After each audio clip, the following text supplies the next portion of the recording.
Before I even start this video will contain discussion points on sensitive topics, such as race, ethnicity, religion, politics, corporate greed, and comic book fandoms. I will be bringing up Moon Knight's problematic Judaism in both the comics and the show, so spoiler warnings on that, Dick Grayson's Romani heritage, and to wrap it all up, Miss Marvel's power set in the MCU. Yes, they all tie together from a certain point of view.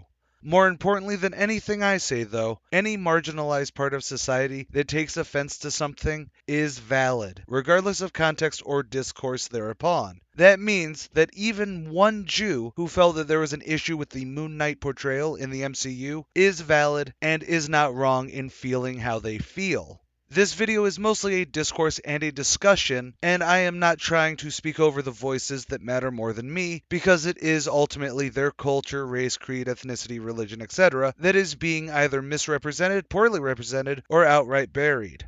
And that then leads to the big moon of an elephant in the room, Mark Spector's Jewishness. In the comic books, he is Jewish. However, he is a lapsed Jew. He is non-practicing, and in fact, the major story that really involved his Jewishness was, besides his origin, which we will get to, was him having conflicts with his father, where he actually put a lot of his father's weaknesses on the fact that he was a rabbi. It is a phenomenal storyline that really fleshes out Mark Spector, especially up to that point, where he really didn't have that big of a childhood, and it does also give him the origin for his split personalities, where he saw horrific anti-Semitism, complete with a burning synagogue and some Nazis. It works better for a mental breakdown than the MCU's, well, mommy used to beat me. However, while it is one of my favorite bits of character building for the character, the Zelenitz penned story is also absolutely buried shockingly quick with the character. But even after that, he was still a non-practitioner and did distance himself from Judaism, outside of being on Ben Grimm's Hanukkah card list. There's been flashes of showing his Jewish heritage along the way, but mostly in just showing he used to actually worship and now he doesn't. Of course, there has also been some retcons about his mental disorder. Initially, the split wasn't a legitimate mental illness. It was just his way about town under different disguises that would then evolve into their own personalities. Then it was hinted at that it was actually because he was resurrected and made contact with an actual god in Khonshu. Then it was the burning synagogue. However, that was then slowly phased out, or at least not talked about again for the most part, and then making it back to being about Khonshu. And then there's also that it was a genetic issue at some point, and had nothing to do with any trauma, either extraplanar or mundane. And currently, the comics make it into being more of a mixture of pre-existing conditions and contact with a god. A major problem with all of this is something I hinted at in the Then and Now that I did for Moon Knight. Moon Knight has been a very inconsistent character across the last 50 years of his history, when it comes to most things, actually. His Jewishness, while never hidden in the comics, has always been on the grounds of past tense, or someone asking, "Oh, aren't you Jewish?" and him saying, "Well, no, I'm not." It's something that was an actual issue with the character before Twitter or the current "it's okay to be a comic nerd," and I even remember an old Usenet forum argument about it, because it kept being essentially one person saying it, and he would dismiss it outright, without any real discussion or whatnot. The fault there, though, isn't in the comics. Or rather, the fault is the assumptions made by a lot of people carrying over other discussions they've seen or read on the wikis. The "but he's Jewish" debate is big and ever expansive. And again, when multiple writers have come through and given their own directions for the character, that phrase gets muddled. All of that is just long-form comic storytelling problems that have always existed. No, right now the major issue is that the MCU wants to say they're baking a cake, but actually mixing up a pie filling. In the latest episode 5 at this time, we get a big funeral and a "yes, Mark used to be Jewish" flashback.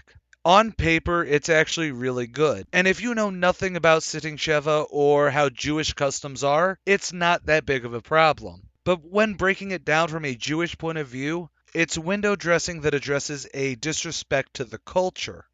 The irony, of course, is that Marvel Studios made a huge production out of marketing how many Egyptians were involved, or how they would respect dissociative identity disorder and mental illness, despite DID not actually being multiple personality disorder, which is why it was relabeled since there has never been actually a credible case of split personality disorder, but that's its own can of worms.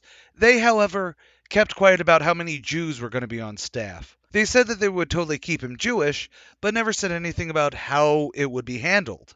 And that's where the major fault lies, I think. Again, there is a ton of discussions going on about the specifics of what they got incorrect, and there are many Jewish voices who are stating why it's disrespectful. And they're not wrong.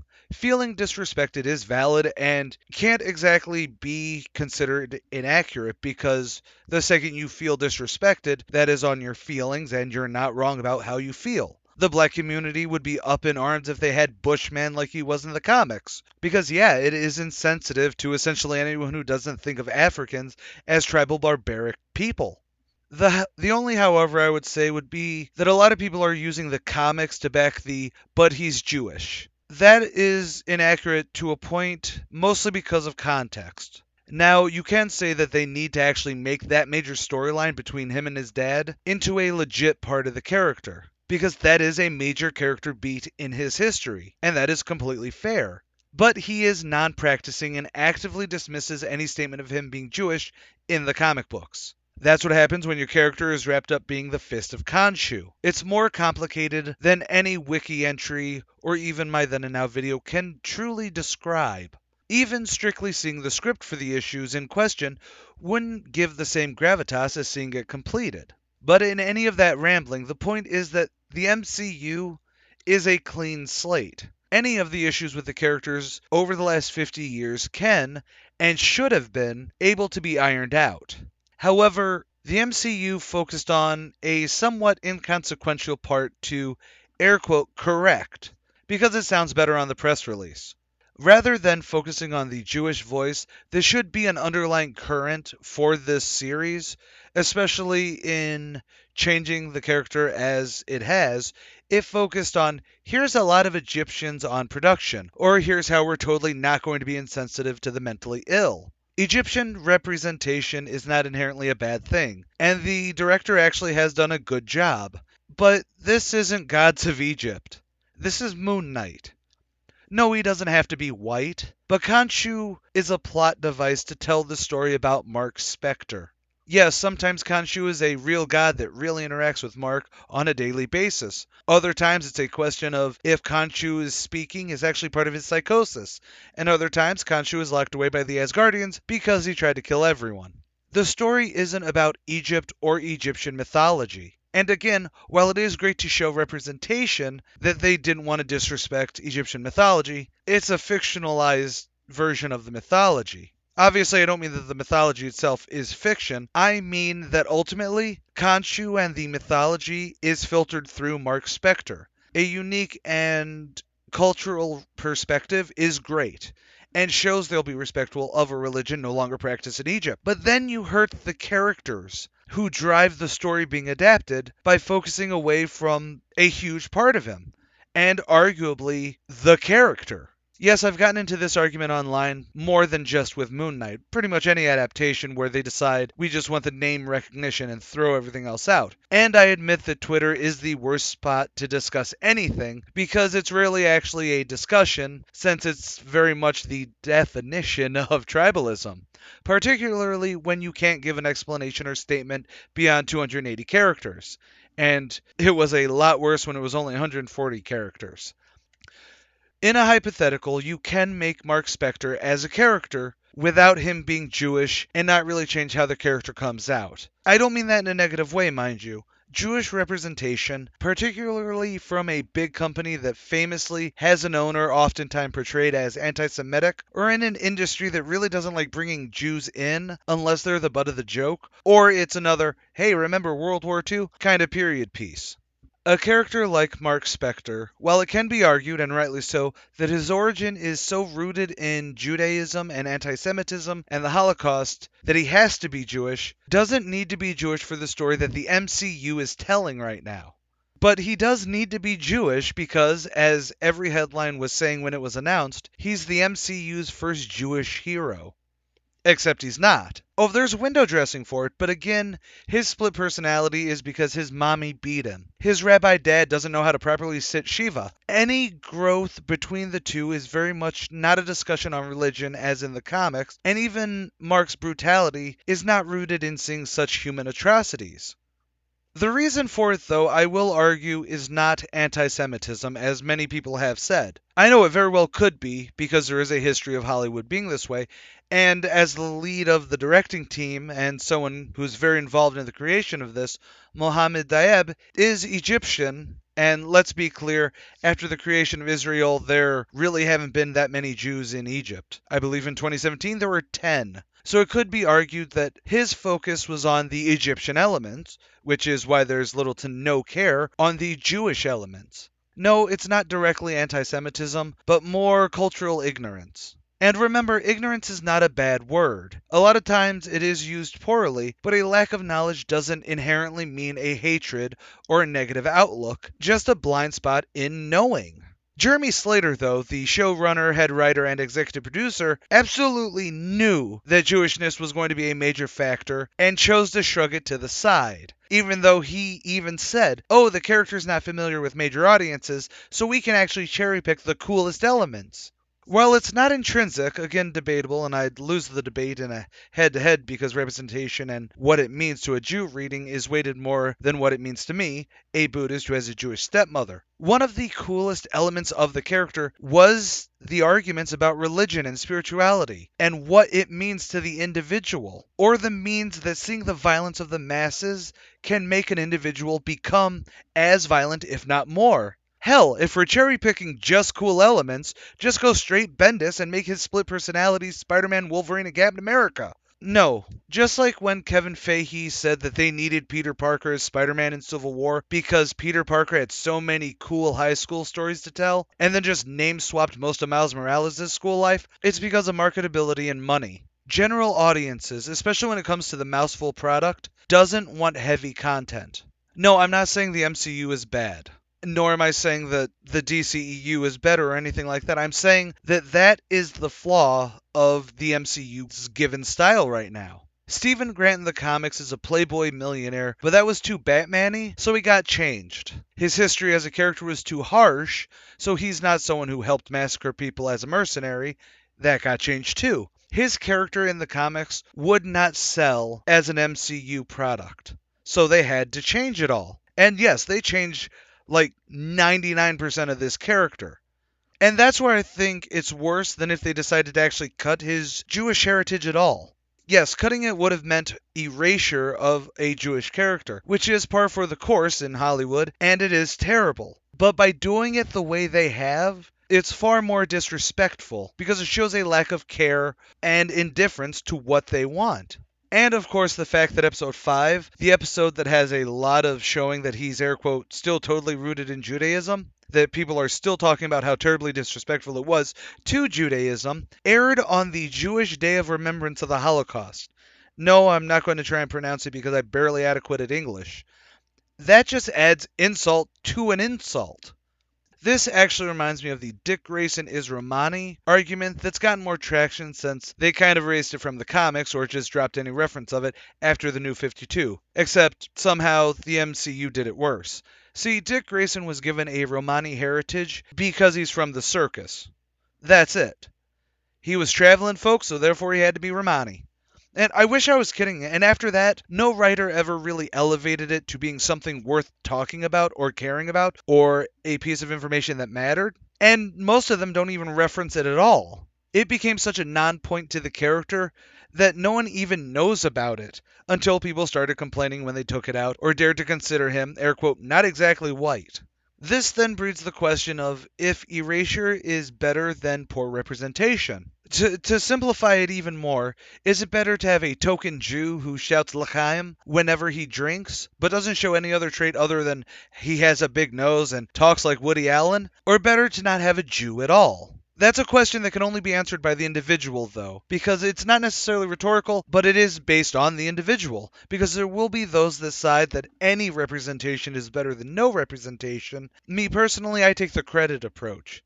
It's better to have no credit than bad credit, because once you have bad credit, you have a negative attached to you. Of course, the big difference between Nightwing being Romani and Mark Spector being Jewish is that you don't change Dick Grayson at all by dropping his Romani heritage, outside of losing one of the few Romani characters in comics. Moon Knight, on the other hand, can't be ignored. Yes, I know I can get some people sharing tweets where I point out that him being Jewish isn't the point to the character, and again, to me, it isn't. Most of the Moon Knight stories can be told, and have been told, without really referencing his Jewishness at all, outside of a throwaway line. However, that also doesn't mean that I don't agree with people who dislike the treatment of his Jewishness in the show or even in the comics. It's one of those things where both views are not wrong, or even contradictory. And since the MCU wanted to keep his Jewish heritage, they actually did need to keep his origin, or at least most of it, and the character himself more in line with the comic rather than what would be more digestible and fun for the audience to watch.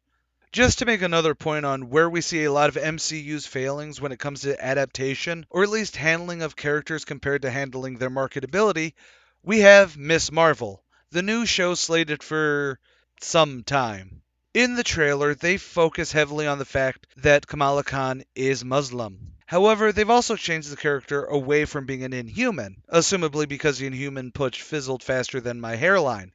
Now she's gone with what I assume is the quantum bands and can make Adobe Premiere effects rather than having the stretching power. Marketing wise, it was easier to change the power set for a character who would stretch into something more easily makeable on the cheap. That's been a huge seller and one they pushed super hard during the debut, because general audiences won't care about that power change. They know her as a Muslim, so that is what the focal point is. Disney hired Bishi K. Ali to showrun it, and given that, while she may be British, she was born to Pakistani parents like Kamala and has the stand-up comedy chops to assumably give the character the cartoony, or at least comedic tone that stuck with the character for the first 3 years, I'd say, for better or worse during that push. I mean, me personally, I wouldn't slate the person who did the Four Weddings and a Funeral miniseries to do a character like Miss Marvel, but it is possible, especially since that's kind of the tone of the MCU right now.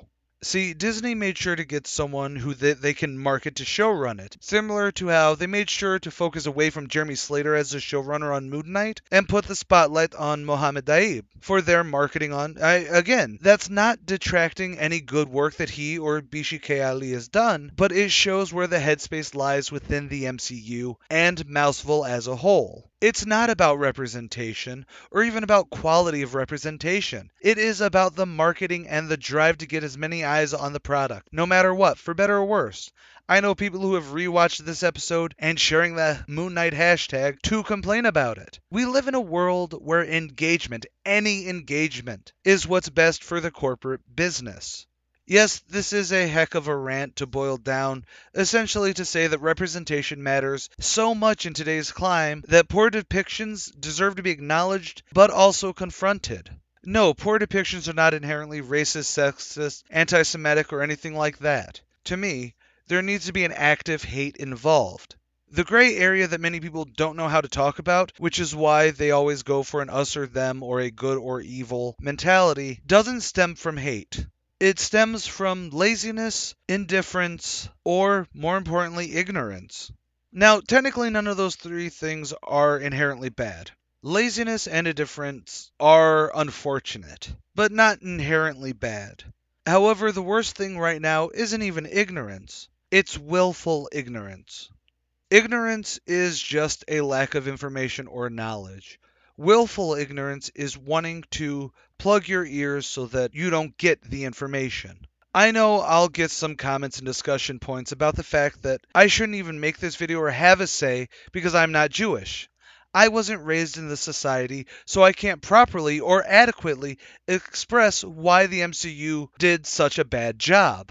And that ignorance, no matter how many articles I could read or people explaining it, why it's bad, won't change that I will always have the lack of knowledge of firsthand lived experience as a Jew, but it's also why I'm not coming at this topic from a Jewish perspective. I'm not going to say, this is why it's bad, it didn't have him in a kippah, it didn't do this, that, and everything. And as I said earlier, Those Jewish voices, when it comes to why the terrible MCU indifference towards their portrayal of Judaism, it is absolutely more important than my voice when I'm coming from it as a reader and generally just overanalyzing idea.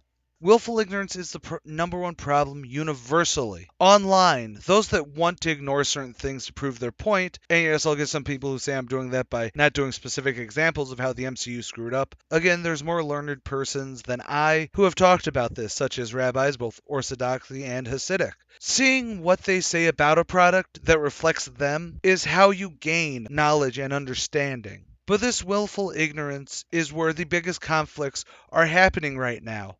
Because there is always going to be people who defend the MCU's portrayal because the rest of the show is generally good. Or because they think Disney's the one good mega corporation since they raised them more than their parents did. And yes, even on the other side, there's a willful ignorance when it comes to sporadic 50 years of writing on the character that has changed so much that a simple label of, well, he's Jewish, isn't necessarily inaccurate, but it is oversimplified because of inconsistency or retcons or generally the flow of long form multiple writers giving their own takes. It's a complicated topic and oftentimes a contradiction because that's the human error of creativity.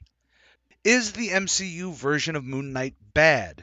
No, Oscar Isaac is amazing to watch every week. The directing is, for the most part, not bad, and the writing generally can hold up, again, with some big points here. However, is it bad because they use Judaism as an afterthought, leading to an exceptionally poor execution? Again, to many people, yes.